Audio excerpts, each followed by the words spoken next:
আসসালামু আলাইকুম। অনেকেই প্রশ্ন করেন খাবার স্যালাইন কিভাবে গুলাইতে হয় এবং একবার গোলানোর পরে কত সময় পর্যন্ত সেটা খাওয়া যায়।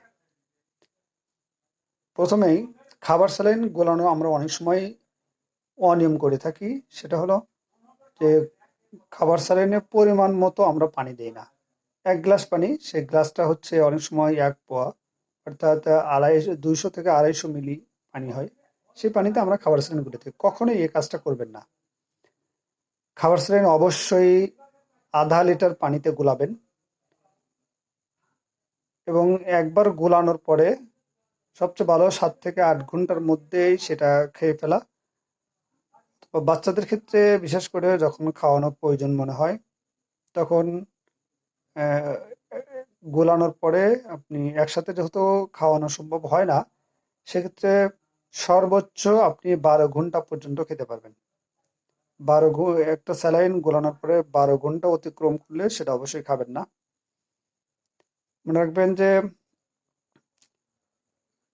বিশেষ করে খাবার স্যালাইনটা গোলানোটা এটা আপনি অবশ্যই পানির পরিমাণটা ইনশিওর করবেন ০.৫ লিটার। অল্প পানিতে। আমরা অনেক সময় বাচ্চাদেরকে খাবার স্যালাইন খাওয়ানোর জন্য প্রস্তুত করি, কিছু ভুল আছে। সেটা হলো যে অল্প পানিতে একটু করে স্যালাইন দিয়ে গুলাই।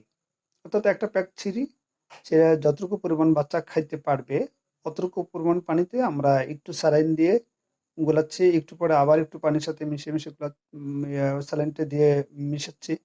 কিন্তু এইভাবে কখনোই স্যালাইন তৈরি করে বাচ্চাদেরকে খাওয়াবেন না। অবশ্যই আপনি একসাথে পুরো একটি প্যাকেট ০.৫ লিটার পানিতে গুলান।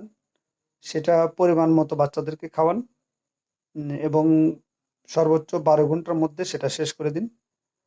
যদি অবশিষ্ট থেকে থাকে সেটা অবশ্যই ফেলে দিবেন। আশা করি বিষয়টি আপনাদের উপকারে আসবে। ধন্যবাদ সবাইকে। আসসালামু আলাইকুম।